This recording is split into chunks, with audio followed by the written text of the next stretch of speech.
Get your ears wrapped around the Golden State Media Concepts Basketball Podcast. All the scoop you need to know, from college basketball to the NBA and even March Madness. News of your rising stars, topics on and off the hardwood. This is the Golden State Media Concepts Basketball Podcast.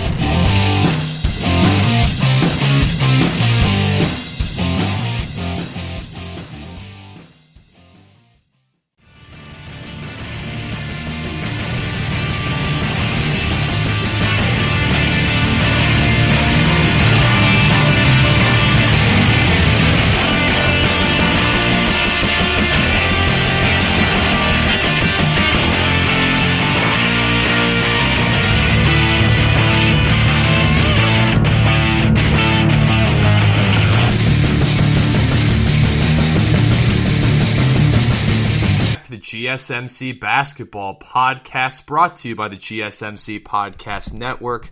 I'm Michael Estrada, your host for this podcast today. And thank you so much for tuning in to the podcast. We really appreciate it at the network. And check out other episodes that you haven't been able to witness recently.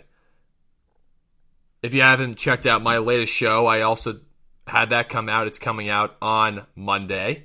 And you guys should definitely give it a listen. It was a good episode. We talked about a bunch of NBA topics. And if you're a Lakers fan and you're worried about the play-in situation, go check that episode out especially. But this segment's going to be a really fun one. And I say that every time, but I think this one, I think you guys will like, because it's learning to appreciate different styles of play, greatness. And I think it's also just looking at the fact that we're going to look at like just different sleepers too in the Eastern Conference and talk about that a little bit. So on this show, we're going to talk about a few things. We're going to talk about Russell Westbrook, who notched his 181st triple-double of his career, which ties Oscar Robertson for the most all time. And he's going to average a triple-double in 4 out of his last 5 seasons. So we're going to break that down on this segment. Later on, we're going to talk about the Knicks and Clippers game, some takeaways I took away from that. We're going to talk about who's a bigger threat in the East, the Miami Heat or the Boston Celtics, as they played a game yesterday and are playing on Tuesday. And then the last thing I'm going to do is break down my top 5 point guards in the NBA. So this will be a really fun segment. And by the way, when I do all these rankings and everything like that, it all comes down to I want you guys to so appreciate how great the point guards are, and even just guys who maybe aren't on that list. There are some really great point guards that aren't on that list that should be definitely appreciated. So, Russell Westbrook, right? Russell Westbrook, for me, is the 6th best point guard in the NBA. And I'm talking about this season, right? Russell Westbrook, for his career, has always been around a top 5, top 3 point guard, depending on the season.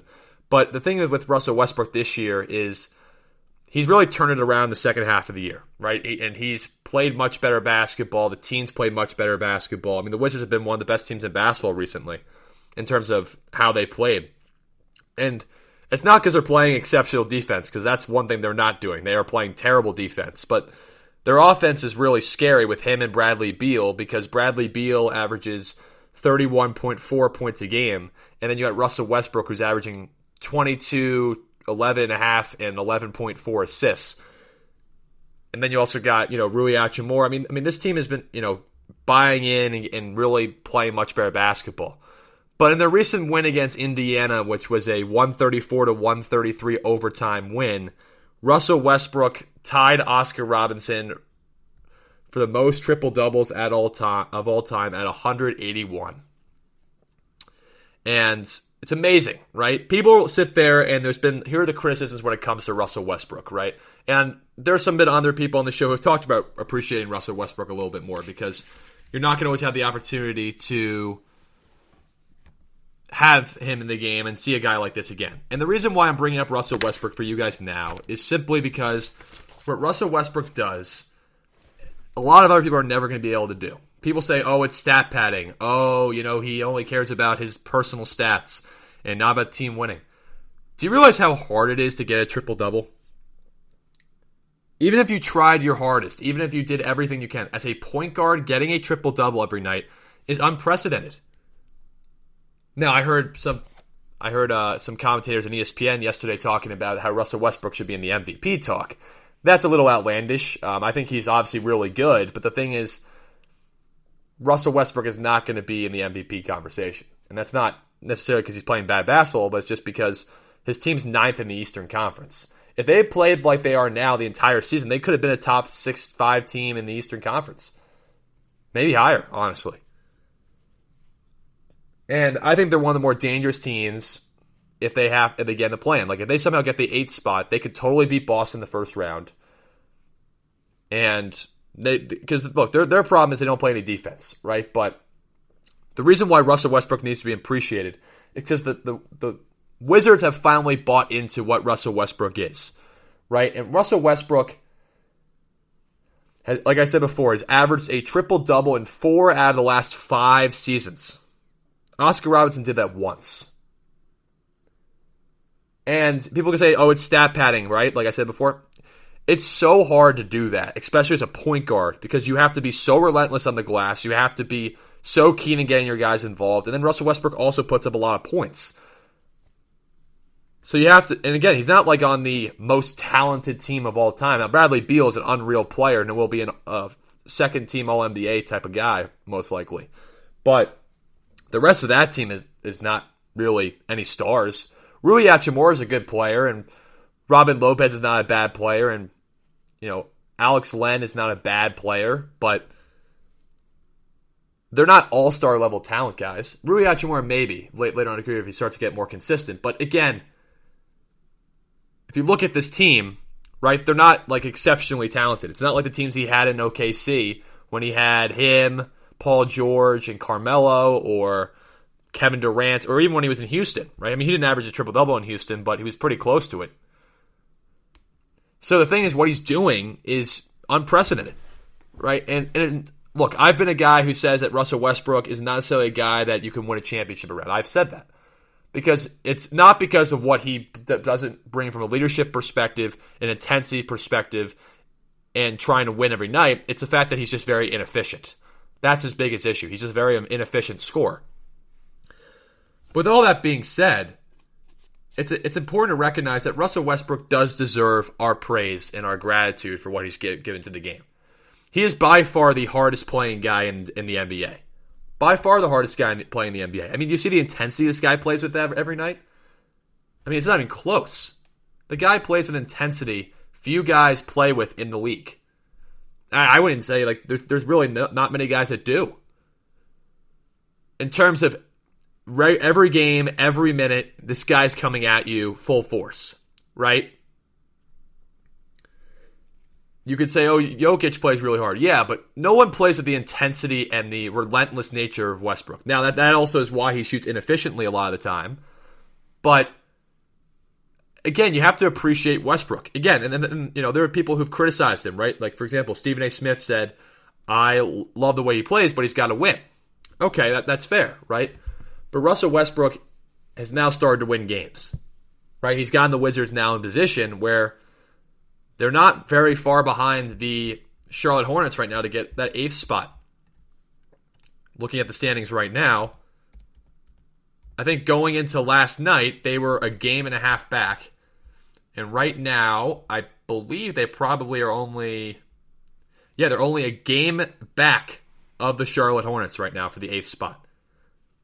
Only a game back. And let's see who the Wizards play next, right? The Wizards play the Hawks twice, the Cavaliers, and the Hornets. They can win. They could get one game from the Hawks, and then they should beat the Cavs, and they can beat the Hornets. Again, they could be the 8th spot, and I think that if they're getting the 8th spot, Boston could be in a load of trouble. Boston could be in a load of trouble, and I'm saying that right now. Boston could be in a load of trouble. Because, look, the Wizards don't play legitimate defense. I mean, I'm looking at their last 4 games, obviously, and this is a credit. I mean, Westbrook's not, for his intensity and everything he does bring to the game, he's not a great defender. And at this age of his career, he used to be pretty good, but he's decent now. He's not bad, but he's not exceptional. I mean, they allowed 141 points to the Pacers on May 3rd. Then on May 5th, they allowed 135 points to the Bucks. Then 129 to the Raptors. Then 132 against the Pacers. again, they're not a defensive team, but they can score. They play a very fast-paced game. They have, I think, the fastest pace in the league. And that's primarily because of Westbrook, right? He has revolutionized basketball because of the triple-double, right? He's made it valuable to get triple-doubles every night. And unfortunately, a lot of people are taking his greatness for granted because they're saying, oh, well, he doesn't win. And look, I'm one of those same people that says he is an unreal talent. And look, him being the sixth best point guard this season is primarily just because the other guys ahead of him have produced more winning consistently. Westbrook has proven to win games now, but it hasn't been consistent over the entire season. From a talent standpoint, I mean, again, if Westbrook gets in the playoffs and makes some noise, you may have to have a different conversation. But I look at consistent winning, and unfortunately, that's probably why he's not in the list. However, Westbrook is going to be, a top 5 to top 10 point guard ever play in the game. 100%. What he's done, he's revolutionized basketball. And people need to appreciate it, because how many point guards are you going to see in the future that are going to be able to do what this guy does on a consistently great basis in terms of getting triple-doubles? I'm not sure we're ever going to see a guy like this again. Because Luka Doncic, for example, gets triple-doubles, but he doesn't average it, right? LeBron James has gotten triple-doubles. He doesn't average it. James Harden's gotten many triple-doubles, right? But he doesn't average a triple-double. Right? And it's hard to do because, again, you have to be in that mindset of I got to rebound, get my players involved, and be able to score. And that requires so much energy and effort to be able to do that. Which shows you the level of conditioning this guy's in, too, even at his age. I mean, he's not really that old, but he's in his 30s. I mean, that's not... I mean, that is a little bit younger, I guess, now than it used to be. He's 32 years old, right? He's kind of, in terms of basketball, prime years, he's kind of a little bit past his prime now. I wouldn't say that's the way he's playing. He's definitely not past his prime. But, I mean, let's be honest here. I mean, the fact that he's getting triple-doubles consistently and averaging them is unprecedented. You don't see that happen very much. And that's a credit to his work ethic. It's a credit to his effort. It's a credit to his influence on his teammates that he can be in the game, that he can do that every night. And it's not even close. I mean, he is leading everyone by far in triple doubles. I mean, this is what this guy does.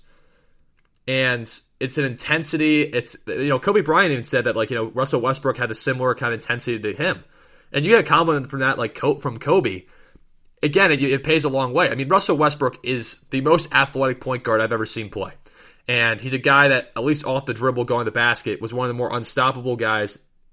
I just said if this guy could consistently finish around the rim and shoot better percentages, this guy could be the best player in the league. But that's not any slouch. I mean, I know he's not an efficient scorer, but again, he knows what he is. And the thing is, for people saying he's not a good teammate and not a good leader, that's just wrong. That's not true.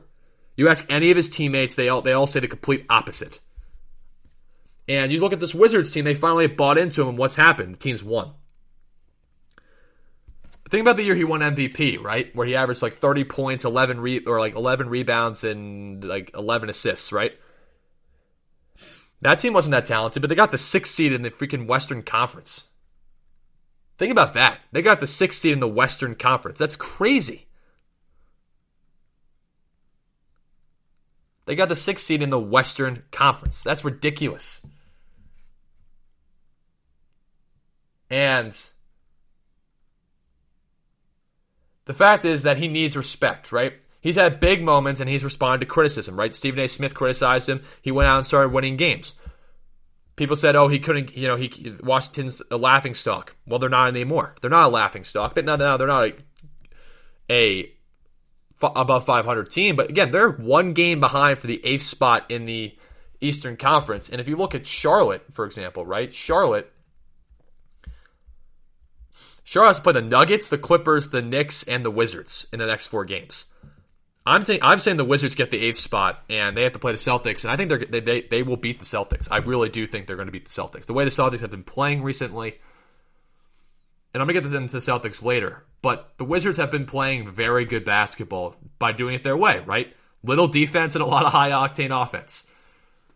But with that being said, people need to start respecting Westbrook a lot more because the month of May, he's averaged 26.2 points a game, 15.8 rebounds, and 16.4 assists. He had a game where he had 14 points, 21 rebounds, and 24 assists. This is a point guard, guys. It's not like, for example, getting rebounds. I mean, think about it, right? Nikola Jokic averages 10.9 rebounds. He's 7 feet tall. Joel Embiid averages 10.9 rebounds. He's 7 feet tall, right?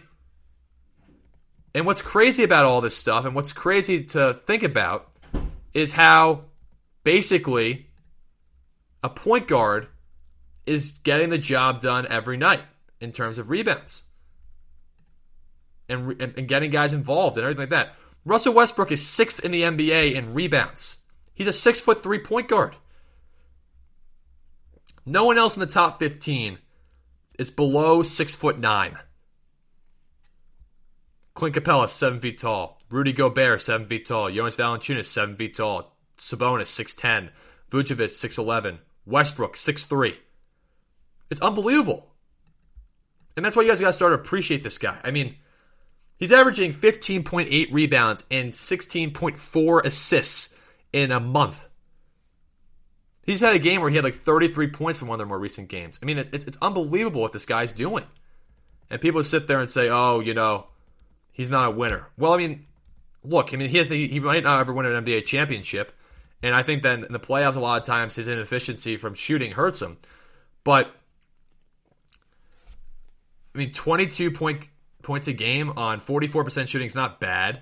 And he just had a game against the Pacers where he had 33 points, 19 rebounds, and 15 assists. And 2 blocks. It's the intensity, it's the effort. We'll never see a guy like this again in terms of the triple-double machine that he's been. We'll never see this. And he's doing it without being a really good jump shooter. He's shooting 31% from 3. So, it just shows you again that you guys got to start paying more respect to Russell Westbrook. The Wizards have had the fifth best record of any team in the NBA in the last 20 games. And it's primarily because, yes, Bradley Beal scores a lot of points. He had 50 points the other night. But it's because Russell Westbrook's incredible triple-double play, and they're buying into that intensity now, and it's paying off. Because Scott Brooks knows what Russell Westbrook's about. He coached him for a bunch of years. But now the young players are starting to buy into that leadership and buy into that intensity. And you see the difference. Now, you can criticize Westbrook all you want for maybe the way he's inefficient and the fact that he hasn't performed always great in the playoffs. And those are fair criticisms. But I want to use this time to really appreciate what he's done. He's going to have the most triple-doubles in NBA history. And he's only 32 years old at this point in time. Which means I think he still's got 5 or so years left. Who knows what this guy can do? I think he's got maybe more than that. Who knows? He's playing still incredible basketball. The fact that he's getting triple-doubles left and right. How many years is this guy going to average a triple-double? And people just take it for granted. It's stat padding. Well, yeah, let's see if Luka Doncic and LeBron stat pad and can get that, right? They get a lot of triple-doubles, but they aren't averaging that. LeBron averaged that for 5 games in an NBA Finals. Westbrook's averaged that for 4 seasons of either 82 or 72 plus games. It's unbelievable. It's unbelievable what he can do. It's unbelievable. He needs his respect. And again, everyone looks to hate on a guy who hasn't been able to get the job done, right?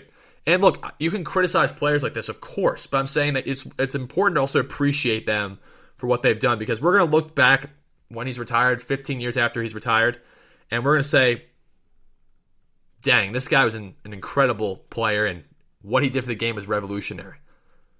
Steph Curry with his shot, LeBron James with his athleticism and his ability to be versatile. Jokic and Embiid changing big men along with Giannis Antetokounmpo. And then you got Westbrook basically saying triple doubles. You can average them for years, and you can get your team into the playoffs that way. This is why Russell Westbrook is who he is. And whether or not that's fair, whether or not that's accurate, that's not important. What's important is that appreciated. That's the important thing here, guys, is that he needs to have his appreciation seen on a full scale. Because what he's done and what he's going to continue to do is something few guys will be able to actually replicate again. Especially the fact that he's like 6'3", 6'4", and he's sixth in the NBA in rebounds. And he's right now leading the NBA in assists, him and James Harden. I mean, it's unbelievable.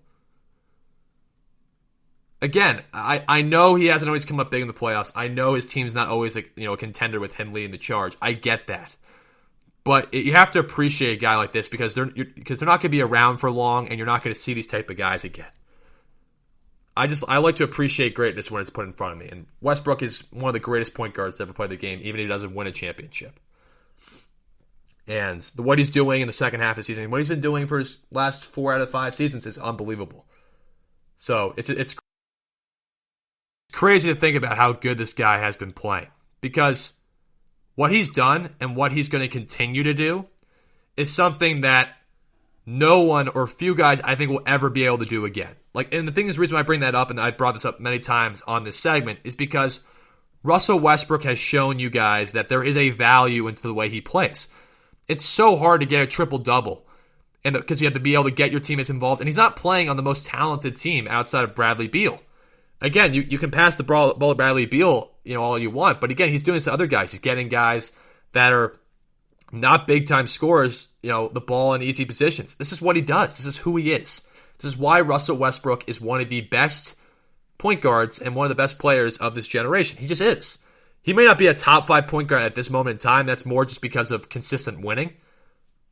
But he's definitely the 6th best point guard. He's out on the outside looking in. If he continues to play this way, he might be in the top 5. He's been unbelievable this season.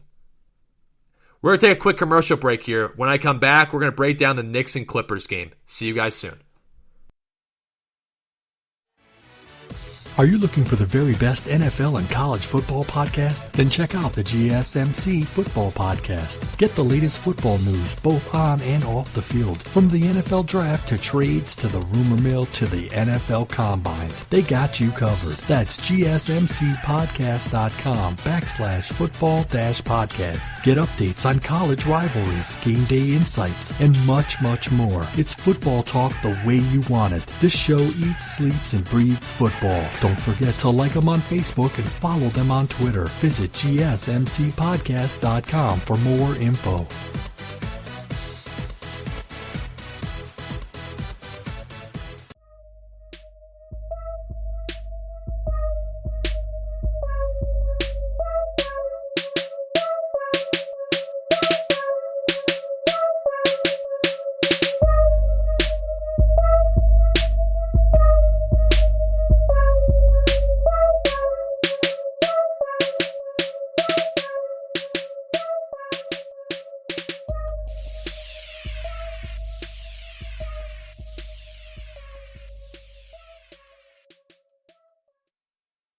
Hello, everyone. Welcome back to the GSMC Basketball Podcast, brought to you by the GSMC Podcast Network.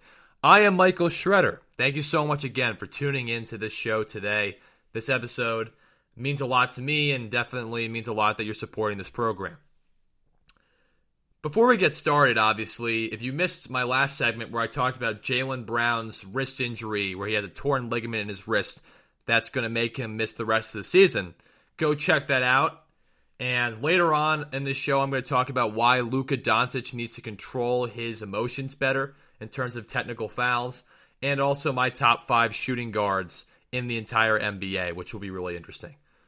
But I like to talk about the New York Knicks, right? For people who have been listening to my episodes for a little while, or if you're just tuning in, I'm a humongous Knicks fan, right? And obviously, I'm rational enough to understand this team is not going to win a championship.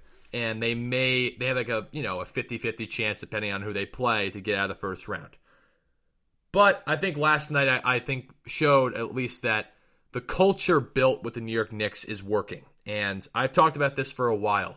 The fact that I think that coaching is so important in the NBA. And what's interesting, too, is I've heard a bunch of segments from things I've read or watched, and where people are like, if you play hard, you can win half your games. That is one of the more ludicrous statements I think I've heard, because just playing hard is not always good enough. You have to be coached well, right? Because they're like, oh, every team plays hard in the playoffs.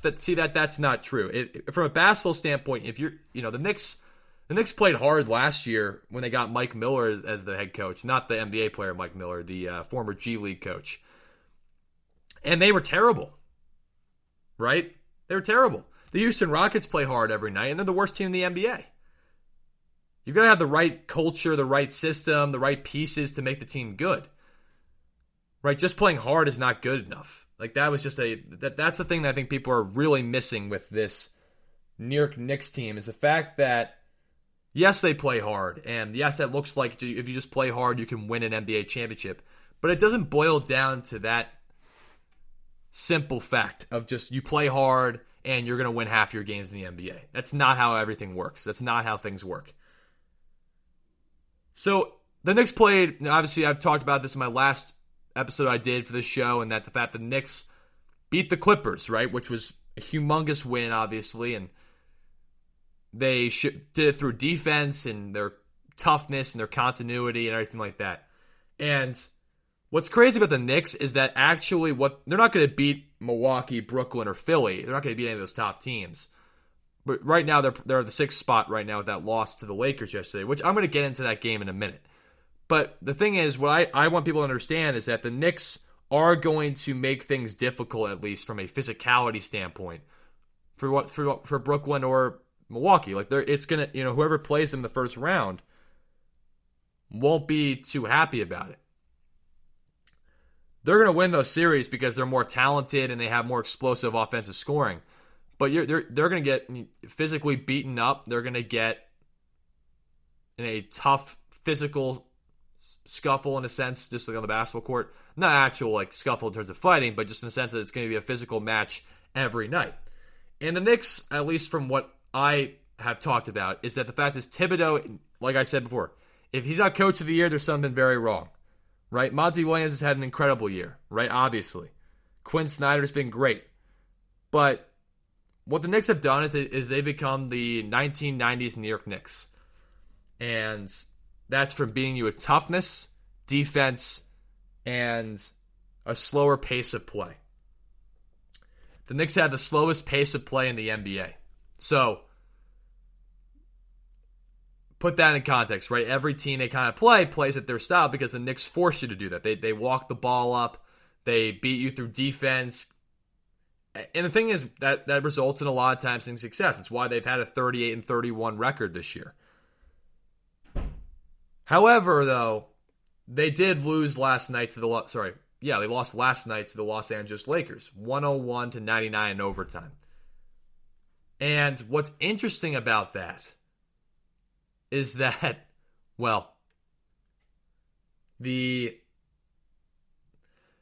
game was basically played to the Knicks style, if you think about it, right? Like I said before, it was a slow-paced game, defensive battle.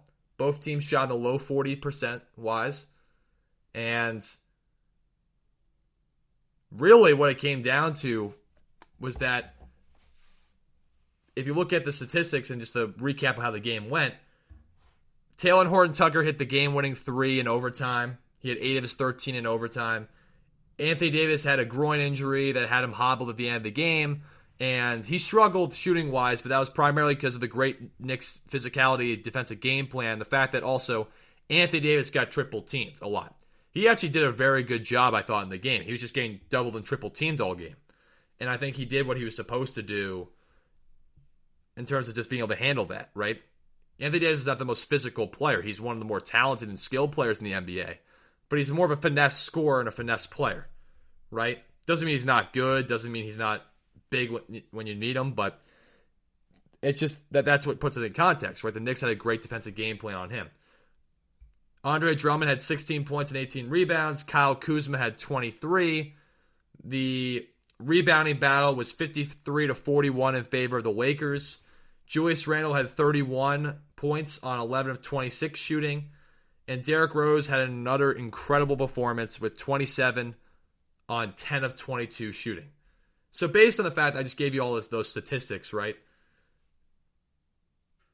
Great, it was a great game. And 100%, it was a great basketball game. Because you have two humongous markets, right? The New York and LA markets are two of the bigger media markets out in the world, or at least the United States at least. And you got a great game basically that showed that defense is still a major importance in today's NBA. Because look, people are fans of Brooklyn or fans of the Wizards or teams like that, right? Look at last night and probably say that was a bad game because they're used to great offense and little defense. But last night showed toughness had to be a major play in that. You had to see that defense matters, that execution against good defense matters. I mean, think about it, right? In terms of scoring defenses, the Lakers are second and the Knicks are first in terms of that, right? So you knew what this game was going to ultimately go down to, right? It wasn't going to be an easy game or an easy type offensive atmosphere for these teams to be successful. It wasn't. And I mean, look, the best players, the guys who scored a lot of points for their prospective teams, I mean, Julius Randle didn't shoot a great percentage at all, right? Derrick Rose shot 45-ish%. Anthony Davis shot a little over 33%.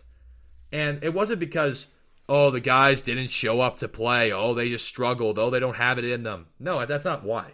It's because these coaches, Frank Vogel and Tom Thibodeau, are two of the best defensive coaches in the league. And because their defensive game plans worked very effectively. I mean, think about it. It was 91-91 at the end of regulation. Instead of a lot of games we've seen, which have been like 135-134, or one game with the Wizards, which was 154-142. I mean, it's great to have awesome offense. It's great to have efficient offense, but it's really cool, again, to see a defensive slugfest as well. That you have to be able to execute against good defenses. And this is one thing that I'll get in my takeaways from the game and what this means for both teams in a few minutes. But the point is that basically you look at that fact that defense wins championships. It's an important thing, right? And the fact is you have to look at the defensive performances of these teams and at least be hopeful, right? And look, this is obviously, I mean, again, you have guys stepping up who played better in these games too. And RJ Barrett had a really tough night. And if you watch the game, he had that game-winning shot opportunity, which I really think he should have given to Julius Randle or Derrick Rose. I don't fault him for shooting it because I think that he has had a good year, but he was struggling from the floor, and it was just a tough contested three. So ultimately, that was a tough position for them to be in, obviously. However, though, I have some major takeaways from the game, and I think that these takeaways will show you guys exactly the importance of this game, I think, for both teams. But I think for the Lakers, obviously, this was a must-win, right? They had to win this game because they don't want to be in that play-in spot. Right now, they're one game behind Portland and Dallas. And if you look at, so Portland's 5, Dallas is 6, and the Lakers are 7, right? So the remaining part of the schedule is very favorable for the Lakers, right? They play the Rockets, who are the worst team in the NBA, the Pacers, who are in the play-in, but they're outside the playoff contention looking in, and then they play the Pelicans, who are going to be eliminated from postseason contention and don't necessarily even have a great player outside Brandon Ingram because they have no Zion Williamson. And they're going to get LeBron back, right? Obviously, that's going to mean a lot. The Blazers play the Jazz, the Suns, and the Nuggets in their next 3 games to end the year. They could easily lose all 3 of that, and they're in the play-in spot again. Like I said, I think the Lakers are going to get the 6th spot. If they get the 5th spot, fine. But I think that the Clippers are the only team, I think, from a defensive matchup-wise, if you're looking at like how they're going to be able to guard LeBron, that matchup with LeBron effectively. Right? But despite all that, here are my major takeaways from the game. Okay? One is Anthony Davis' health is concerning. And this is a topic that has been talked about on a lot of different platforms. Written, media, on air, whatever you listen to or read, right? Because Anthony Davis had that Achilles tendinosis that kept him out basically 3 months. He comes back and there's issues with his back. There's issues with his ankle. There's issues with now his groin. And look, he toughed out the back injury, went out and played really well in Portland. He had a really good game against the Suns. Look, I get it, right? I get it. He's been playing as well at basketball as he probably can play at this time, given the fact that he's, according to a lot of people, still really rusty, right? But his health is concerning, right? Because you need him healthy, and he's had a tendency to be very fragile in terms of his health across his career. He gets injured a lot, and he's a very talented player, but he does get hurt a lot. And this was the year, in a sense, that LeBron was going to pass the baton, for a metaphor reference, to Anthony Davis to be the star of the team and be the leader of the team. And unfortunately, that really hasn't turned out that way because Anthony Davis' health. It's not because Anthony Davis isn't skilled enough to do that. It's not because he doesn't want to do it. It's more because of a health concern.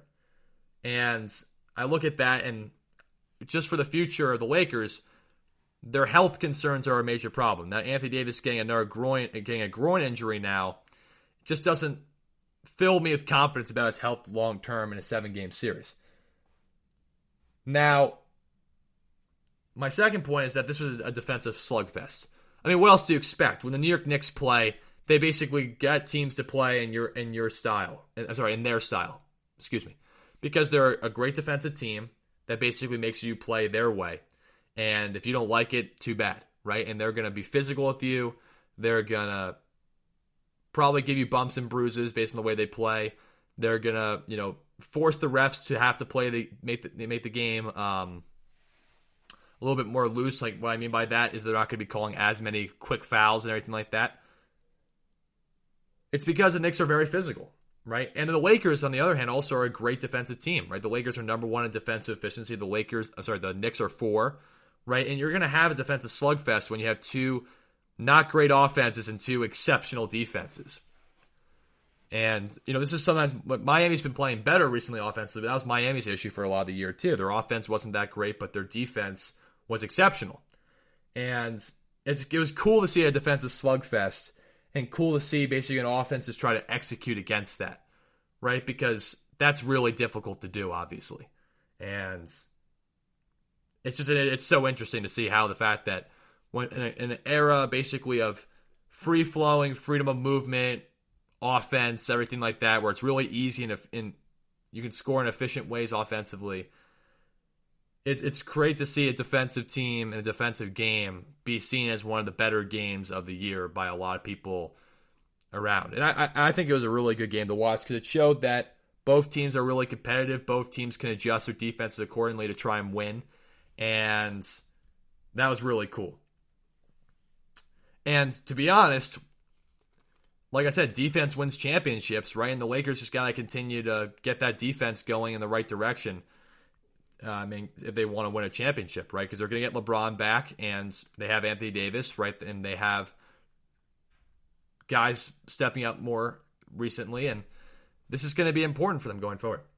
Third point is that Julius Randle and Derrick Rose have been big time and are big time. Julius Randle outplayed Anthony Davis last night. Like, without a question, he outplayed him last night. Scored more points, had more rebounds, had more assists, shot a slightly better field goal percentage, hit clutch shots. I mean, he's really turned into basically, in my opinion, a top 3 power forward in the league. And he's big time.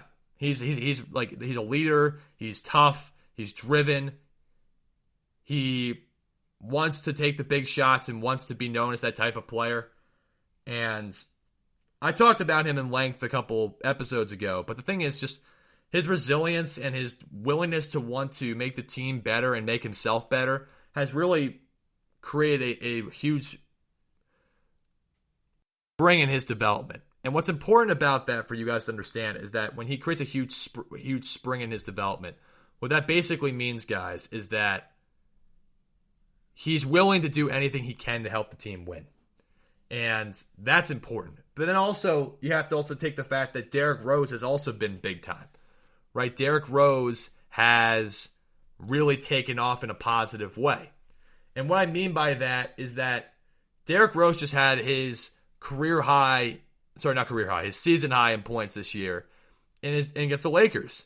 And look, he's not as vertical the athlete that he used to be, but he's still lightning quick. He's gotten way more skilled in terms of his jump shot.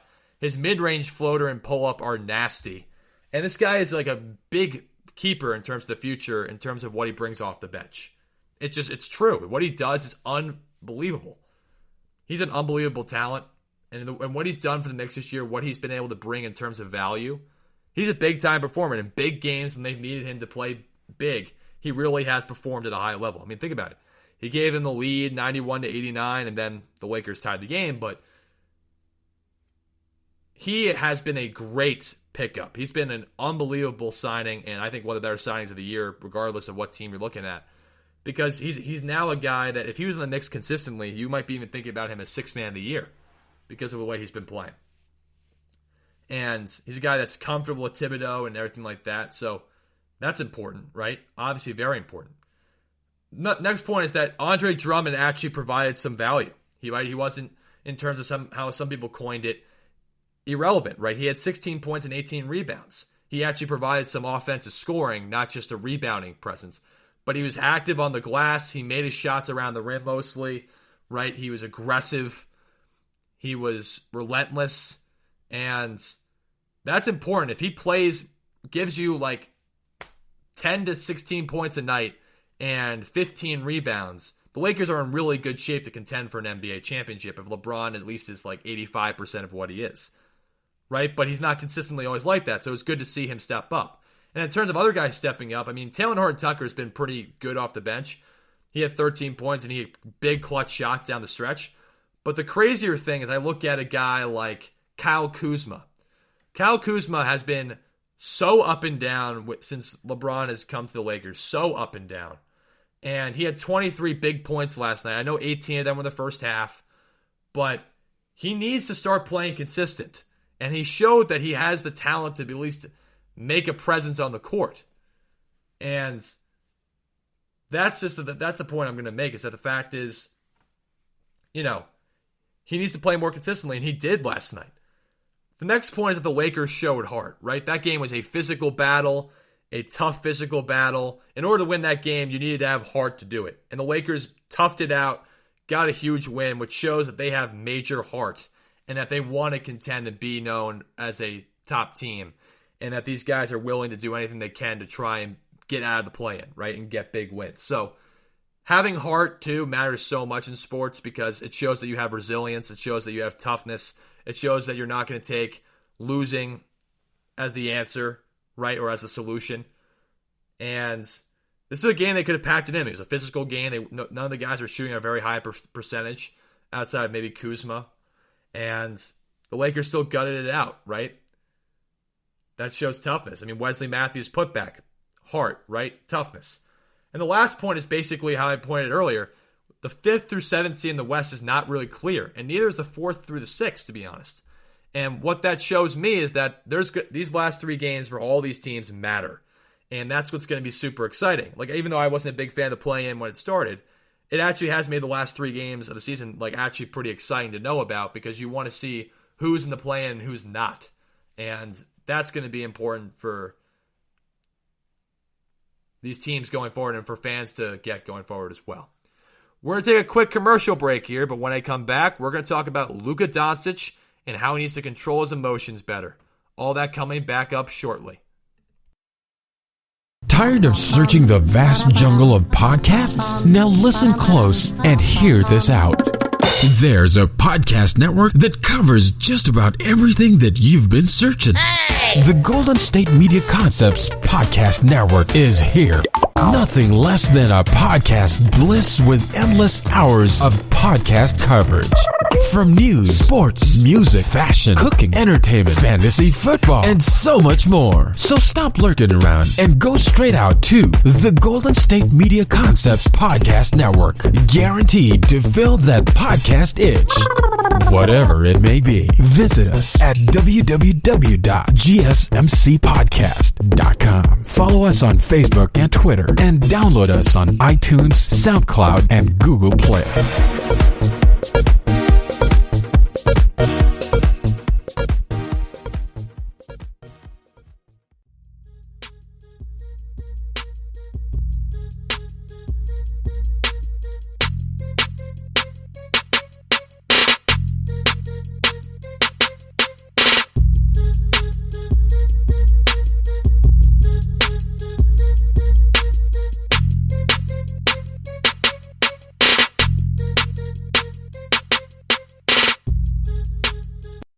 Welcome back to the GSMC Basketball Podcast, brought to you by the GSMC Podcast Network.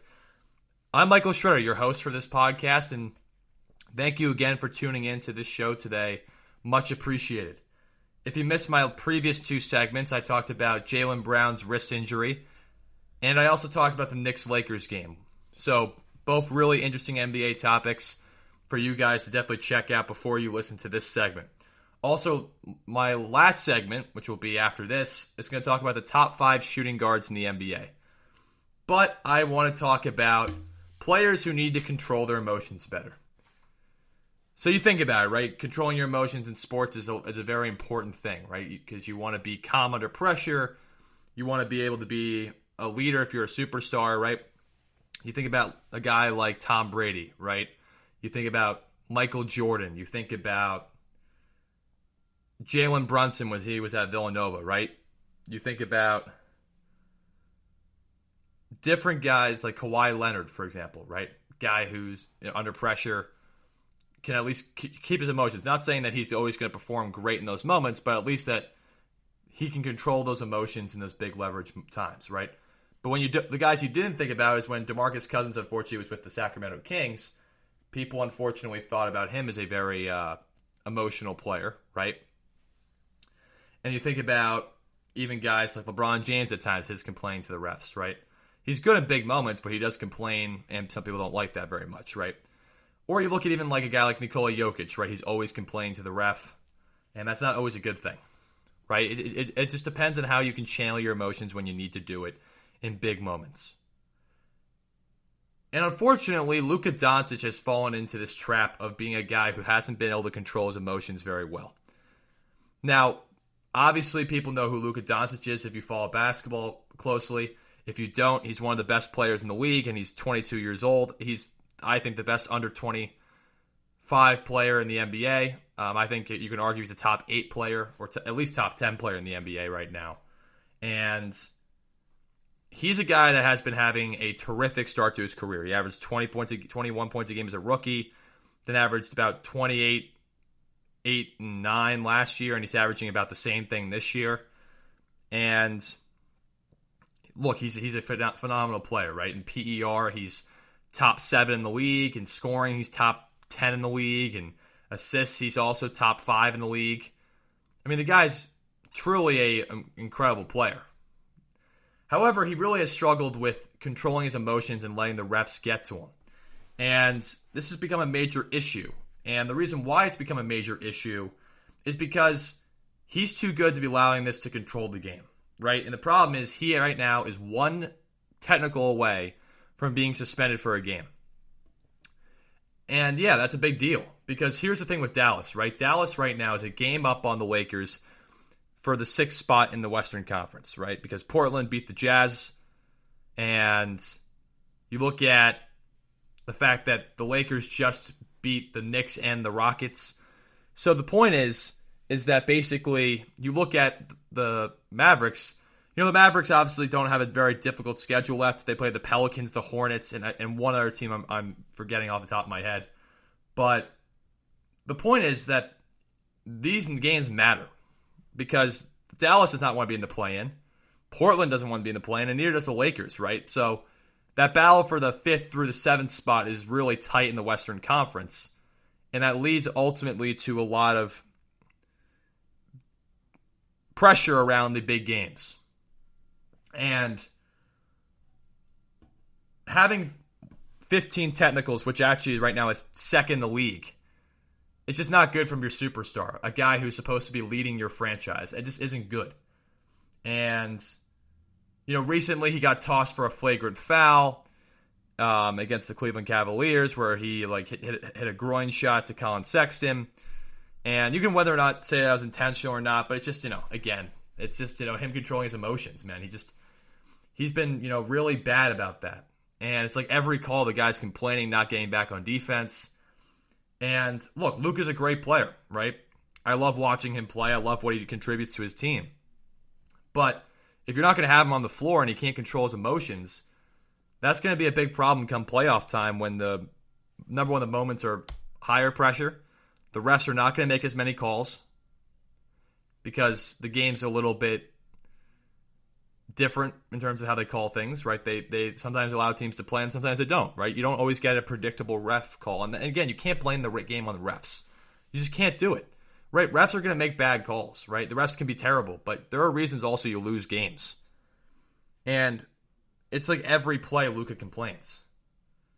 And to add insult to injury a little bit, they don't have Porzingis.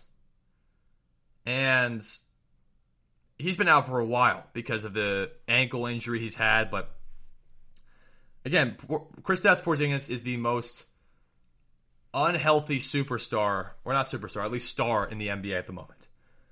Because he'll average 20 points and 9 rebounds, and he'll have a game where he scores 27 points, then he won't play for 2 weeks or a month or whatever, right? And Luka needs to be there, right? Again, they just got blown out by the Grizzlies recently. And what's worse about it is that Dallas is supposed to be a team fighting for a championship window, or at least being a contender, right? And right now, I think with Porzingis and Luka, they have a chance to at least make things interesting, right? But if Luka's not going to be there and can't control his emotions, what faith should you have in this team? Right? I mean, I think that's a fair point. What faith should you have in this team? And ultimately, at the end of the day, they're fighting with Portland, they're fighting with Lakers for playoff position because they don't want to be in that play-in spot. I mean, not many people do. Because, again, would you want to see a red-hot Steph Curry and a Warriors team that just came off beating the top 2 teams in the Western Conference? No, you don't really want to do that. Especially because the Lakers at least would have a better shot because the Lakers are big. The Lakers play defense better than anyone else in the NBA. And they also have LeBron James and Anthony Davis. Now, I know Luka destroyed the Warriors recently, but he has also lost to the Warriors. And again, you don't want him not being able to play in these meaningful games. And the problem is, again, he's just getting tossed for flagrant fouls. Luka's supposed to be the leader of the team. The list goes on. And that's the major problem I see with this, right? More than anything. It's just the fact that he's supposed to be a leader on this team. And he's not acting like one. Right? I don't think I'm necessarily speaking, something that just doesn't make a lot of sense. Again, he's a superstar player that is supposed to be the leader of the team, and when he's going around getting technical fouls for a lot of times dumb reasons, it doesn't look good. Again, he's one technical away from getting suspended a game. And again, you can't be ticked off by the refs so easily. I know the refs have been bad this year. I know the refs have made an egregious amount of technicals and thrown guys out for really weird reasons. But you got to be able to control your emotions better. And he always says in post-game interviews when people ask him about this, okay, I'm going to control my emotions better. But again, you have to, actions speak louder than words, right? We've heard that. How many people have heard that phrase, right? And it applies so heavily to this situation. Stop complaining to the ref and just play basketball. And I know Rick Carlisle is going to go to bat for his players, right? That's what he does. But the issue ultimately comes down to is that Rick Carlisle needs to take more ownership in handling the refs and not letting Luka do that. Because again, Luka has superstar type talent, and the fact that he's also, and again, he is a superstar, but he doesn't have the superstar respect yet from the refs. Right? LeBron complains all the time and rarely gets technical fouls because LeBron's been established in this league for a long time. Unfortunately, that's how it kind of works. But also, again, when you're constantly complaining to the refs, they're not going to like that very much because they don't like people just telling them how to make calls and what to do. If you're just asking them questions, what could I have done better there? This is what happened. You have just a polite conversation. Like there was a recent video I saw of Kevin Durant talking to a ref about when Luka Doncic had his arms tangled up with Kevin Durant. It was called for a foul when the guys do like that hook move when they drive. If people have been following games, you understand what I mean. It's basically when a guy like hooks his arm under the defender's arm and gets a foul. And the way that was a good conversation because at least Durant was they were going back and forth in a peaceful manner.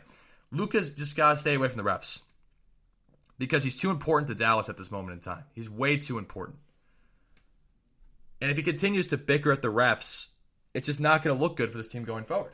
Again, it's not like if they were the number one seed and they got suspended for a game, all right, they fall at 2, not a big deal, right? But they could go from the 6th spot to the 7th spot as quickly as one game, right? They lose a game, the Lakers win a game, or Portland wins a game, or they lose a couple. They're in the play-in situation. And to Portland's credit, for example, Portland has taken, and Portland was a team I criticized saying they weren't going to necessarily be a team that I was nervous about because they didn't play great defense.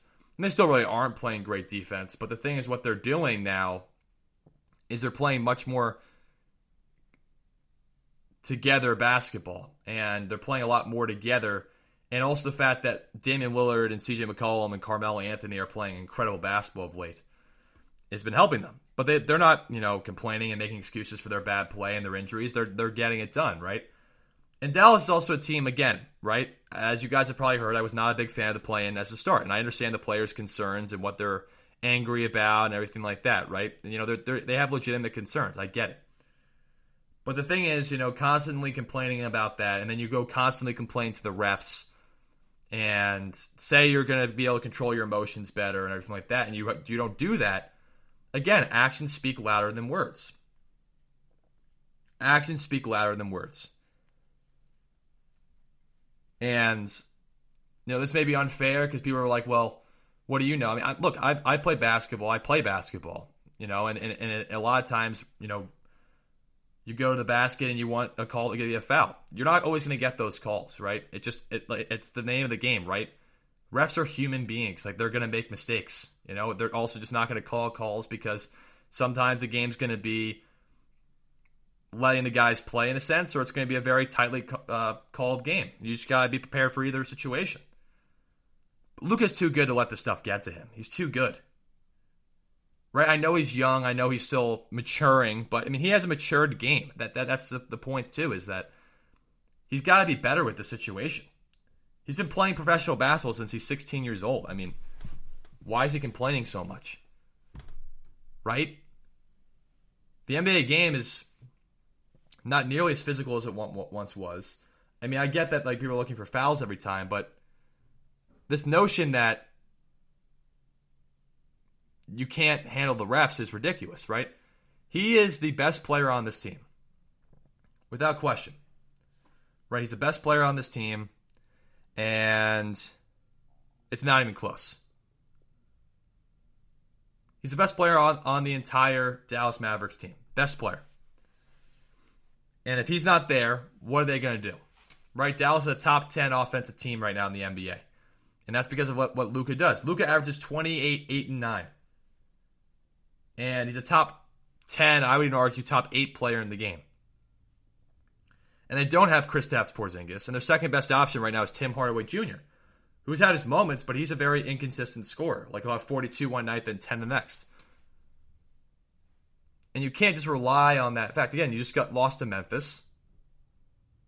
Right? You have it, and again, they play the Pelicans, and they play the Hornets, and they play someone else I'm forgetting off the top of my head. My apologies. The Pelicans, the Raptors, and the Timberwolves. So I'm mixing them up with the Lakers. But still, right? They're playing 3 teams. Yeah, they're playing. Yeah, so they just won yesterday. My bad. So they won yesterday, which is a good thing, right? Obviously. And they're playing 2 teams that are eliminated from postseason contention. So people are going to say, oh, he doesn't play in those games. It doesn't matter. Well, no, it does matter because you don't want him not being able to play in those games because you want him there. He's your best player. And the problem is this can't be a trend going forward for him, right? I mean, call me old-fashioned, but I think that, you have to be able to handle the refs better, right? Refs don't make or break contests. They don't do that. They don't make or break your successes. They don't. It's an accumulation of factors. It's how well do you can take care of the basketball, how high are your turnovers, how well do you shoot from 3, how well do you rebound, how well do you execute your offense, how well do you play defense, right? And then the refs can be in there somewhat too. Like, is the game tightly called, or is it, are they letting you play a little bit, right? But refs are never, like, the notion that they cost you the game. Refs can be really bad and make a lot of bad calls, but they never cost you a game. That's ridiculous. And if you're a player like Luka, you got to be better with that, man. You can't be getting in a situation where you could be suspended 1 game because you have technical fouls. Right? I mean, that's just not good. You can't be doing that. And again, you're supposed to be a leader of your team, right? And, that may be fair, that may not be fair. But, it's important. I mean, again, look, right? Kristaps Porzingis returned last night, so that's great. But I'm saying for the future, right? Porzingis is not always there. His health is not. He only played 22 minutes last night. Like Luka did a great job. He gave you 33 points in 31 minutes. Tim Hardaway Jr. has been playing well of late. But again, are you really going to rely on Porzingis and Tim Hardaway Jr. to make this team a playoff team and a contender? No. They need Luka Doncic there. And he needs to stop bickering with the refs. It's starting to get out of control. Like, Draymond Green's a guy who does the same thing, but that's just the way Draymond is. But it's affecting the role of his leadership. It just never looks good to do that. You don't want to be the guy who's like always complaining to the ref about every call. I mean, that's why some people don't like LeBron James, for example, right? Because he just complains to the refs a lot, and he does, right? And I know superstars complain a lot because they usually get, everyone says preferred calls, but that usually always determines the fact that they also get the majority of the touches too. So they're going to get some fouls along the way because they usually shoot efficient field goal percentages wise. I mean, look at Julius Randle. He gets more calls than he used to, right? Because he just has the ball more in his hands. He's better. So, if from an efficiency standpoint, he makes a lot more of those shots, right? And refs also are big on, making sure they protect the shooter. It's a big rule in the NBA. But the big thing, too, is like the only problem I have with refs, they don't really call traveling a whole ton in the NBA. Right? I know there's a thing called the gather step, which is not really emphasized as much in high school and college, but I know it's definitely emphasized in the NBA, and it allows you to like kind of take, in a sense, 3 steps. But there's a lot of traveling that never gets called. Right? That's the only problem I have with the refs. But, Luka's got to stop complaining all the time. Because he's the leader of the team. Right? And again, look, 33 points last night. I mean, the guy is special, right? The guy is special. He is special. And, obviously, look, right? 28 points, 8 rebounds. Fantastic. His previous 2 games, he did not play very well because one of them he got, kicked out in the first half, basically, for that flagrant foul. And then against the Grizzlies, he really struggled. I think he was like 4 of 13 from the floor or something crazy like that. Right? It was just a bad loss to Memphis. But the problem is, right, and the point is, if you're a superstar player, you got to be able to channel the emotions better in big moments. And I know Luka has played well in his first postseason debut last year. I know he's capable of doing that. But the point is he has to be consistent in terms of his emotion levels and not letting the refs get to him. Remember, you get a certain amount of technical fouls, too, in the playoffs. And that can't determine how you play. It can't. So That's the point I'm making for you guys, right? Luka's just got to be smarter. He's got to be better with these technical fouls and being better in these situations, right? I mean, that's the point I'm going to make, right? He's got to be better because he's too important to Dallas and the way they function on offense and the way that they can, the ceiling they can reach with him there. If he's not there, then they're in really bad shape. That's the point I'm making. And this is saying because, I like the way Luka plays. I think he's one of the great players in our game. But again, you got to be better with the technical fouls, man. You can't be putting your team in jeopardy of losing you. I mean, they can't lose you at this point in time, right? They just got Porzingis back, but you don't know his health, right? He's been in and out of the lineup for a while, right? Tim Hardaway Jr. has been playing well, but he's been a very inconsistent scorer in terms of his efficiency, right? So the point is that, are you really trusting that going forward? I don't know. So the point is, Luka, just be better with your emotions. Don't rely on the refs to always make every call for you. And lead your team to victories anyway, right? And don't let guys get under your skin either, right? That you're too good. Right?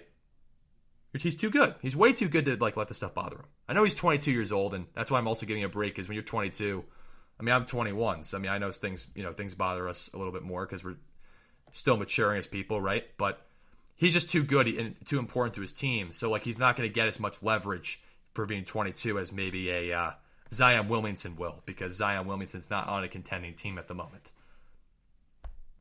or a LaMelo Ball, right? So the point is, just be better with your emotions, and you're going to be not in a bad situation to hurt your team at the end. We're going to take a quick commercial break here, but when I come back, we're going to break down my top 5 shooting guards in the NBA. Should be a great segment. See you guys soon. This is your ultimate stop for everything sports. The Golden State Media Concepts Sports Podcast. Should I say more? From the NFL, MLB, the NBA, to MMA, it's all in here. The Golden State Media Concepts Sports Podcast. Listen now.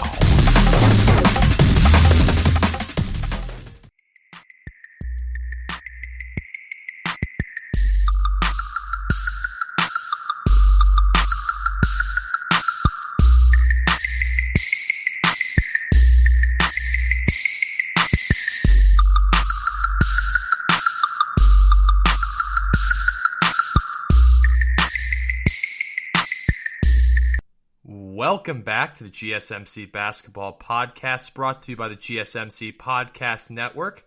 I'm Michael Schroeder, your host for this podcast today. Thank you so much for tuning in.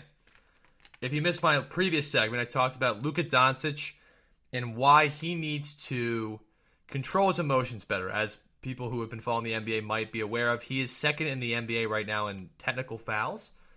And as a result of that, he is one technical away from being suspended a game. If you also missed my previous 2 segments, I encourage you to check those out. One's about Jaylen Brown's wrist injury, and the other one about the Knicks-Lakers game that occurred a few days ago. But now I'm going to give you guys a fun segment. It's going to be something, I'm trying to do a little bit of a trend where I give you top 5 players in the NBA at the certain positions. And today I'm going to give you the shooting guards. And I think the shooting guard position is actually pretty strong in the NBA. I think that there are a lot of really good shooting guards because they do different things. I mean, obviously everyone knows the way the NBA has been playing now, positions are kind of undefinable. It's really hard to define them because you can kind of be any position you want in a sense because of just the way the game's played and how versatile players are now.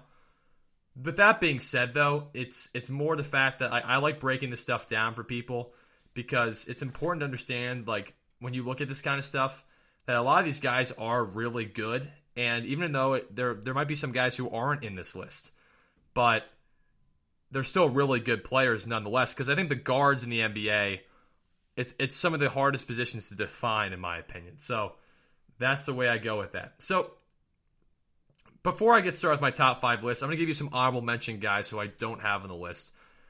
And Jaylen Brown, for example, shooting guard, he's not on the list. CJ McCollum, not on the list. And some people put Paul George as a shooting guard. I consider him more of as a small forward because he lists himself as a guard/forward. So he'll probably be in my small forward rankings. So I don't have him like even considered in this list because I don't really consider him. I consider him more of like a 2-3, like a combo. So I personally would have him more of a small forward list. But even look at other guys around the league. I mean, Mike Conley's more of a point guard, but John Morant, point guard, right? Like those guys are different, but the guys who are not on the list really are just kind of like RJ Barrett, definitely not on the list, right? Jamal Murray, I don't have him on this list. And the reason why I don't have those guys on this list is consistency, future potential, and contributions to winning. And I think also just like the pure skill level they have. Right, like Jaylen Brown is really skilled, and he has contributed to winning, right? But the guys ahead of him on this list, I think, are more skilled offensive players who are having better years than he's having this year. And I'm also basing this off of previous success, but mostly due to this season. I want to see this year's success because I think that plays a major role into what happens, basically, as you look at these teams and are progressing them forward, right? So to start at number 5, I'm going to give you guys 5 players in the shooting guard range. So starting at number 5, I have Devin Booker. And Devin Booker has been an elite level scorer for a pretty long time since he's been in the NBA. He's 24 years of age. He came to the league at 19. I think it's his 5th season now. He's been very good this year. He's the Suns right now are the second team in terms of the Western Conference. So like right now they have the second best record right now in the NBA.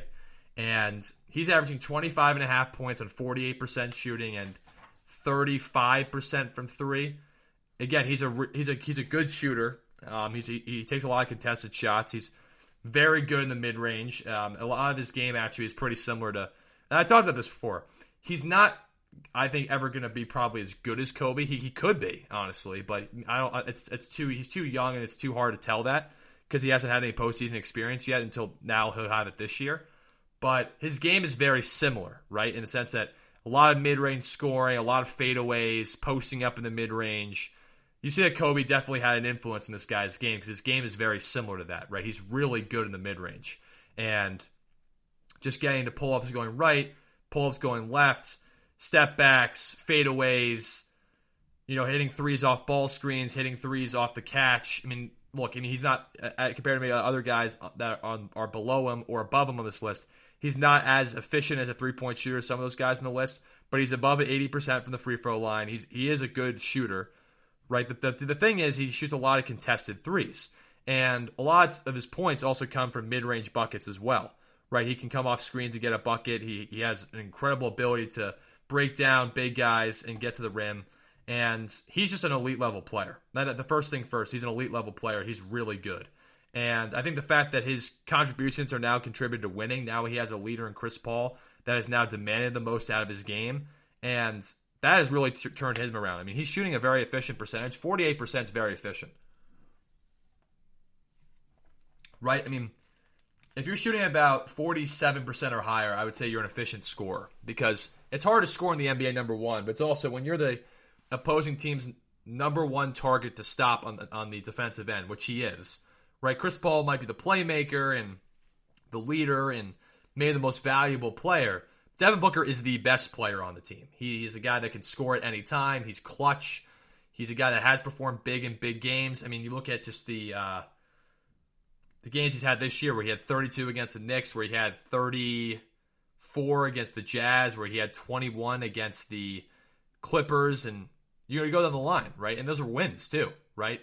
Against the Sixers, he's put up 30+. Against the Nets, he put up 30+. And the thing is, this is like why I look at him as an elite-level shooting guard, is because he's taken that next step, not just from being an elite-level scorer, but the fact is now their team's winning. And look, you can contribute that to coaching, Chris Paul, whatever, but he's a major part in why they're winning too, because of the way he's playing. At both ends of the floor, he's playing much better defense, and he carried over his success from the 8-0 bubble stretch he had, where he averaged over 30 points a game. He's carried that into this year. And the thing is, for people saying he can't win, he won last year in the bubble when he had to, when he had to win those 8 games. They could have totally mailed it in, and he didn't do that. And then you look at the fact that also this year, the second best team in the NBA in terms of record-wise, right? And thought of as actually like a contender in the Western Conference. That's a contribution to what he's been able to do. And that's where I have him at number 5. Donovan Mitchell. Okay. Donovan Mitchell is definitely better than Devin Booker because he's more proven and he has gotten the team further in the playoffs. Like, he's been in the postseason. Like, he had an unbelievable bubble stretch in that postseason, that first round, right? He averaged, I think it was the most first round points per game in NBA history. And the thing is, that's really where I have him over him, right? Their team has a better record, which I think also plays dividends. He's averaging more points than Devin Booker. He's a better three-point shooter. I think the fact that he's also proven that he can win the postseason gives him a slight edge, right? I think the fact that he's also made a big step up in terms of his progression as a player into a superstar is a big reason why. I think in order for Utah to get an NBA championship, they need him back. And he's going to miss the last 3 games with his ankle injury. And they need him fully healthy for them to be successful because he is that good. He is that dominant as a player. And in the playoffs, each playoffs he has had, he actually has performed at an elite level. Whether his team has won or not is irrelevant. But again, think about it. Rookie year, it was him and like Joe Ingles and Rudy Gobert. And they went against a OKC team with Carmelo Anthony, Steven Adams, Paul George, Russell Westbrook. And they beat that team in 6 games because of his incredible Game 6. And just an incredible player across the series. And that's the thing about Donovan Mitchell is that, like, you know, he's a winner, right? Utah's made the playoffs every year he's been there. He's clutch. He's tough. He's a leader. He's a guy that also has a chip on his shoulder, and he goes out and tries to prove everyone wrong each and every night. He can score at every level, right? Score off ball screens, score off the catch, going to the basket, mid-range. You know, he's a really good three-point shooter. And the fact that he's also taking a huge step up in terms of his points per game. Now, he's not shooting an overall very great percentage. Like, Devin Booker shoots at a more efficient percentage overall. But he's a better three-point shooter. He's a guy that also is a pretty good passer. And he's a guy that also, again, his team's winning. Team is the best record in the NBA. Right? And that's basically mostly because of him. You look at how much Utah has struggled without him there. Right? And there was a part of time where he was considered in the MVP conversation because of what he's been able to do. Like, Devin Booker's been a very good player for a long time in the NBA for his 5 years. And this is the first year that Phoenix has actually been in any sort of the talks as like a playoff team, right? The bubble last year, they were the 10th seed in the Western Conference, right? They had a chance if certain teams lost, but no one logistically thought they were going to get in the playoffs, right? So that notion was squashed pretty easily because of the fact that he's actually proven that, you know, when the team has him, they win more this year. And also when he gets to the playoffs, he's performed in the playoffs. He's performed at a high level. You don't have to just look at the bubble last year. You can look at the 2 previous years and look at what he's done. I mean, the guy gets better in the playoffs. He actually is a playoff performer. And again, he's a elite creator. He can get his own shot at any time. He's not a guy that struggles at getting his shot. The big thing, too, is that he also has a major chip on his shoulder, like I said, which makes him go out and prove everything wrong. Now, Devin Booker has that, too.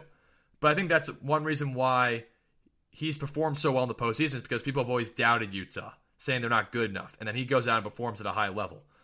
I mean, no one thought that Utah was going to beat that OKC team back in 2018, but they did, right? And who was responsible for that? Yeah, it was the supporting cast did a great job. And yeah, I get that. But Donovan Mitchell is the 4th best because he does everything slightly better. He may not be as efficient as a scorer, but the big thing, and Devin Booker might be slightly a better scorer, but if you look at the numbers this year, Donovan Mitchell's averaging more points, and they did have 3 All-Stars in their team this year. And, you know, Mike Conley, Rudy Gobert, and Donovan Mitchell. Phoenix Suns only had Chris Paul and Devin Booker, right? So saying who's a better scorer, that's tough. Who's maybe shoots a better overall percentage? From overall, you could say Devin Booker, but for 3, it's Donovan Mitchell, without a doubt. Next one I'm going to break down is Bradley Beal. Bradley Beal is 3rd, right? And it's simple. He's the 2nd leading scorer in the NBA. He's an elite level scorer. He's a guy like Devin Booker, though. He doesn't shoot a great percentage. He's like 34 or 35% from 3 because a lot of them are contested, and a lot of them are off the dribble, and a lot of them are off ball screens. But this guy can score in any way possible. Mid-range pull-ups, is where he's deadly off ball screens, right? Because bigs like to drop a lot of times in the ball screen actions, and he is deadly when it comes to that. He also is just, again, a pretty efficient scorer. He shoots a pretty high percentage from the floor. I think it's like 48%. And again, he's the second leading scorer in the NBA. He's averaging 31.4 points a game. He's one of the best scorers in the NBA. And the fact is, he was an all-star starter this year. The other two guys I just named were not all-star starters, right? He's literally like, him and Westbrook are the reason why Washington's winning a lot of games. He just scored 50 in his most recent game he played before the hamstring injury. And he's averaging 1.2 steals a game, which actually is a major improvement in terms of his defensive intensity. And he's actually transitioning this over to winning. And in the playoffs, he's played pretty decently too. But he was really young when he was playing the playoffs too. And the thing with him is that he can score at any level. And the thing is, the reason why he's better is that he's more of an elite scorer than I think Devin Booker and Donovan Mitchell are. And I think he's more efficient at it than Donovan Mitchell is and Devin Booker is. He's as good as a three-point shooter, a little bit better than Devin Booker. He shoots just as good a percentage when he's on a bad team where he has to shoot all the shots. Well, they're not a bad team, but they were bad for a long time. And the thing is, like, he's getting doubled and triple teamed every game. And Westbrook was not playing up to par for much of the season until the second half of the year. And then now Westbrook's playing well. But, I mean, the amount of 50-point games this guy's put up and the amount of games he's just destroyed teams on the offense from an offensive skill set standpoint, he's one of the more skilled players in the league. I'm not saying Donovan Mitchell and Devin Booker aren't in that conversation either. But the point is that Bradley Beal is also a guy that guys can, get along with. He can fit in any system. I don't think you can necessarily say that about the other two guys, right? I think that they need certain things and they need the ball in their hands a little bit more. I think the fact that Bradley Beal also is a guy who was an all-star starter this year makes him a little bit leg up. And the fact that he's the second leading scorer in the NBA also gives him a big advantage over guys like Donovan Mitchell and Devin Booker, who are all-stars, but not an all-star starter, right? Now, the second best shooting guard in the league, I put Kyrie Irving as a shooting guard, and I have him as number 2. And the reason why I have that is, look, he may not be as good of a scorer slightly than a guy like Bradley Beal. I mean, he's averaging, 27.4 points a game? But in terms of being an ISO scorer, I think he's one of the most unstoppable scorers we've ever seen. And the thing is, he's on a championship favorite team. He's proven himself in the playoffs. This year, he's been really efficient. He's shooting better from 3 and better from the field. And he does have to play with Kevin Durant and James Harden. So, and I know James Harden, Kevin Durant, and Kyrie have not played many games together, only 7. But he has had to share that load. And the thing is, he has scored a lot of points in big moments. Again, he's 39.4% from 3. He's 92% from the free throw line. He's averaging 27.4 points a game. And he's one of the best shows in the NBA, like hands down, one of the best shows we'll ever see because of his ball handling skills, which are the best in the league in my opinion. His finishing around the rim, unreal. And I think the fact also that he's a guy that's proven that he can win, or not necessarily win, but make a stance in the playoffs. I mean, look at what he did with the Cavaliers. And this is by far, I think, his best season offensively as a player. And also, he's improved defensively. And he's actually, look, when he's been the main guy, Brooklyn has not won much. But he has more proving. He's proven more. I think Bradley Beal, unfortunately, has been on a losing team for too long. When Kyrie was the man of a team in Boston, that team did make the playoffs and was a top 4 seed. So, and actually one year where he did have that team win like 18 in a row or something like that. And they were the second seed the first year that he was there before he got hurt. So, look, I'm not sure, like I've said before, I don't think he's a guy that can carry you to a championship, but he's a guy that can at least build a winning team in certain circumstances. They're not going to always gel great or live up to their potential maybe, but he is a guy that at least can get teams to at least maybe be a playoff team. Bradley Beal hasn't always shown that ability by himself because, look, Washington's not that talented, and he hasn't always been a great defender. And Kyrie's just a more proven player. He's a guy, whenever he's there, the teams automatically just put in a different light. And Bradley Beal has probably had a statistically slightly better year in terms of points per game, but Kyrie's a more efficient scorer. He shoots better from 3 and better from the mid-range. Kyrie is, I think, his handles make him super tough to guard because he can score in anywhere, any way. And I think the fact that he has a great change of pace makes him even more difficult to guard. So that's why I have him over Bradley Beal. Now, number one, I think it's going to surprise some people, but I personally think this guy's the best shooting guard in the league. That's Jimmy Butler. 100% think Jimmy Butler is the best shooting guard in the league. It's not because he scores more points, because everyone else on this list scores more points than Jimmy Butler. Right? Jimmy Butler actually averages the least amount of points out of any guy on the list. He only averages 21.6, which, to be honest, is still pretty amazing. But he's on a team with, Bam Adebayo averages 19 points a game, and Tyler Hero averages like 15 points a game, and Miami's more of an equal opportunity offense. However, with that being said, he led Miami to the finals last year and had statistically one of the best finals in a losing effort of all time. He averaged almost 30 points a game in the finals last year. He's an efficient scorer. I mean, he does shoot 49.6% from the floor. While he doesn't shoot a lot of threes, he's excellent in the mid-range. He's really good when he gets to a strong hand going right. He's a guy that also gets his guys better. I mean, he averages 7 assists a game. No one else on this list averages that, right? And the thing is, too, is that he's a guy that's been proven in the playoffs. He leads the NBA in steals, right? So he's proven the playoffs because he went, really far in the playoffs, and he's had great playoff runs in terms of his just production, right? But I think the big thing that separates him from most of the guys on this list, I think, is his toughness and his defensive intensity. Because his defensive intensity is just different than anyone else on this list. Jimmy Butler is a top 5-ish defender in the league, right? Especially on the perimeter. He leads the NBA in steals at 2.1 a game. The guy's 6'7", and he guards anyone from Kyrie Irving to LeBron James. On the perimeter, he guards anyone, right? Miami's a top 5 defensive team. Now, Utah's a really good defensive team, and so is Phoenix. But Phoenix has Chris Paul, they have Jay Crowder, they have Mikal Bridges, and they have DeAndre Ayton. Utah's got Royce O'Neal, Joe Ingles, and they have Rudy Gobert.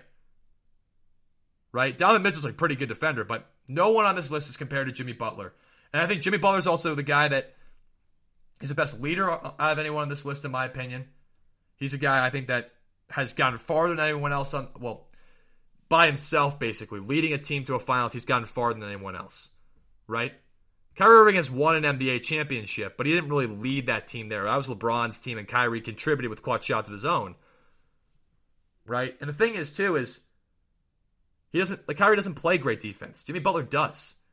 And the thing is, when I look at a team that is building something for the future, you have to look at the fact that Jimmy Butler is a guy that's consistently always giving you about 20 points a game, consistently always shooting a very good percentage from the floor, consistently being a tough guy and a leader, a guy who is always in the playoffs, basically, right, regardless of what team he's on. I mean, look at how much worse Minnesota got when he wasn't there. Right, Boston got better after Kyrie left. Right, you can look at other teams as well. I mean, look at the 76ers. Right, they got worse than the initial year after they lost Jimmy Butler. Chicago's been so much worse since they lost him because Jimmy Butler does enhance winning because he can score at an elite level. He's clutch. I mean, again, you looked at any fourth quarter in the bubble playoffs last year. That guy was taking over any game. Right? And the difference is he's just better defensively by a long shot over anyone else in this list. And I think that definitely separates him over anyone else. Because you're gonna get the best out of him from both ends of the court. He's gonna get guys involved, and he's a guy that's a leader, that's tough, that's gonna get guys to maximize their potential. The other guys are elite level scorers, but Jimmy Butler's not far behind them in that scoring realm. And Jimmy Butler defends much better than anyone else on this list. And he's won statistically more games as a leader of the team than a lot of the guys in this list as well. Right? So that's where I go with this list, is saying that Jimmy Butler's the best shooting guard in the NBA because of what he does from a totality standpoint. And the fact that he led a team to the NBA Finals, and Kyrie Irving wasn't even in the playoffs last year, and Kyrie Irving, the last time he led a team, didn't work out. Bradley Beal's led the Wizards for years, and that hasn't really worked out. Donovan Mitchell has only gotten out of the first round once in his career. Devin Booker hasn't even been in the playoffs when he was the man of Phoenix. So that dispels it right there. Right? And the fact that Miami's also top 5 defensively, and the fact that he's leading the NBA in steals, there's no question. Jimmy Butler is the second best. Sorry, not the second best. He's the best shooting guard in the NBA. Hands down. Best shooting guard in the NBA without question. And the other guys on this list are fantastic players, but they just don't do as much as what Jimmy does. And that's where I go with that. Thank you so much for tuning into the show today. I really much appreciate it. Make sure to subscribe to us on the different podcast platforms you listen to. And also like us and follow us on the different social media platforms. And give us a 5-star review on the different podcast platforms that you do listen to. Again, we're on Instagram, we're on Facebook, we're on Twitter, and we're on any kind of podcast platform, Spotify, Apple Podcasts, Google Podcasts, whatever you listen to podcasts on, we're on it. Also, you can check out our website as well. Thank you and have a good rest of your day. This is Mike Schroeder from the GSMC Basketball Podcast, brought to you by the GSMC Podcast Network, and I will see you guys very shortly. You've been listening to the Golden State Media Concepts Basketball Podcast, part of the Golden State Media Concepts Podcast Network. You can find this show and others like it at www.gsmcpodcast.com. Download our podcast on iTunes, Stitcher, SoundCloud, and Google Play. Just type in GSMC to find all the shows from the Golden State Media Concepts Podcast Network, from movies to music, from sports to entertainment, and even weird news. You can also follow us on Twitter and on Facebook. Thank you, and we hope you have enjoyed today's program.